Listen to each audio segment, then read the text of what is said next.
Choosing fabric for a new project is fun and exciting, but it can also be a bit daunting if you don't know where to start. I'm Kathy Wiley, and in this tutorial, we will talk about how to choose the fabrics for the Birth Flowers Block of the Month patterns. Let's begin by taking a look at the various applique elements that appear in each block. First, there's a vine that forms a wreath around the block. I chose a Stonehenge fabric in hues of golden brown for the vine. Then there are leaves, some that are common to all the blocks, and some that are unique to each birth flower block. I chose a variety of bright yellow-green fabrics for the leaves. There is a ribbon at the base of the wreath that joins with the vine and the stem of the primary birth flower. You will need two fabrics for the ribbon, one for the front of the ribbon and a lighter tint of the same color to portray the underside of the ribbon. You may even be able to use the actual back side of your ribbon fabric for these patches. I chose a royal blue fabric for the ribbon and a lighter blue for the underside of the ribbon. Each block has some small flourishes around the wreath. I made these the same color as the ribbon, choosing a variety of blue fabrics in similar tones. There are some larger flourishes as well, a couple towards the top of each block, and one underneath the ribbon that brackets the stem of the primary birth flower. I chose a creamy fabric with flecks of gold for the large flourishes. The primary birth flower and many of the other flowers have a stem. I used a lighter green fabric for the stems, of a similar value to the vine and large flourishes fabrics. These applique elements appear in every birth flower block, so if you are making more than one block, you may want to use the same fabric for the same element each time. This is why the fabric requirements in the instruction booklet show two quantities. This block shows the quantity for the block you are making, and 12 blocks shows the quantity for making them all. Also, the applique elements that repeat in multiple blocks are identified with a letter on the pattern drawing. A is the large flourish under the ribbon, B is the underside of the end of the ribbons, C is the front side of a ribbon section, D is the underside of a ribbon section, and E is the front side of the ribbon. F are leaves, G is a small flourish, and H are leaves. There is no I because it looked too much like the number 1. J is a small flourish, and K is another small flourish. L is a large flourish, and M is a leaf. Then come the flowers. Each block has larger birth flowers in one color and smaller birth flowers in another color. Most flower species come in a variety of colors, so you will have a lot of options, with only a few exceptions.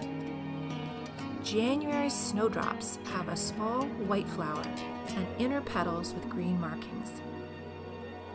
May's lily of the valley have flowering stems with small white bell-shaped flowers.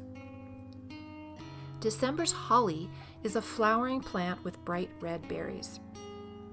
Other than those 3 birth flowers, you can choose the flower fabrics from the variety of colors available for that species. You will want to make sure that the flower colors work well with the other applique elements you have chosen. And if you are planning to make more than one block and put them together in the same quilt, you will want to think about how the blocks will be arranged and how the flower colors will be balanced in the composition. For each flower, you will want to assemble 6 to 8 coordinating fabrics of the color you have chosen. This variety will help to make each flower petal appear distinct. You won't need a large quantity of each fabric, so if you don't have a lot of scraps or the right coordinates in your stash, we have put together flower fabric packs to help you out. Each fabric pack contains 8 color-coordinated cotton fabrics, 8 inches by 20 inches each, plus a matching bobbin spool of Superior Masterpiece cotton thread. The fabric packs are available in red, white, yellow, violet, and green for the leaves.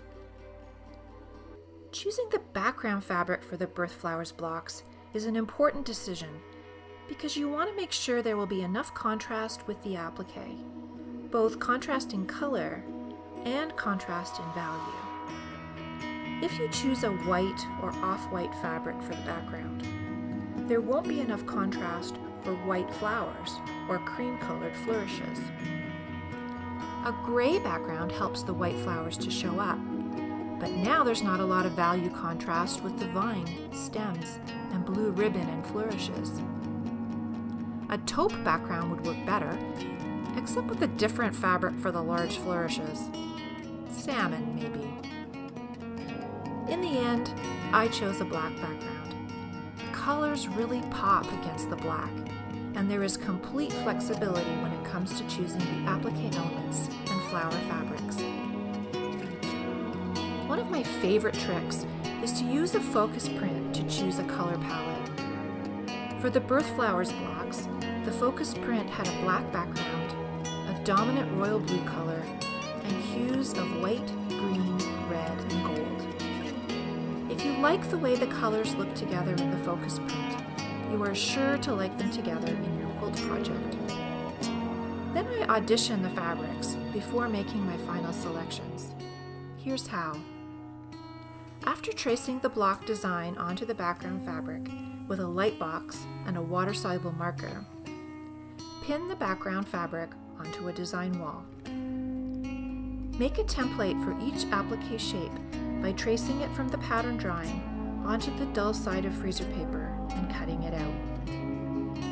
Iron the freezer paper template shiny side down onto the right side of the fabric that is being auditioned, and cut out the fabric in the same shape as the template. Remove the template and place the shapes in position on the background fabric on the design wall. Continue adding shapes until the design is complete. If a fabric isn't working, you can reuse the freezer paper template to audition a different fabric. Once you are satisfied with the fabric choices, take the block off the design wall. I like to take the cut-out fabric shapes and glue them onto a piece of paper or fabric to keep as a reference for preparing the actual applique patches. Have fun choosing the fabrics for your Birth Flower blocks. Don't forget to share your progress with our Birth Flowers Block of the Month Facebook group or on Instagram with #BirthFlowerBlock. And check back to the website at kathykywiley.com/birthflowers for more tips and tutorials.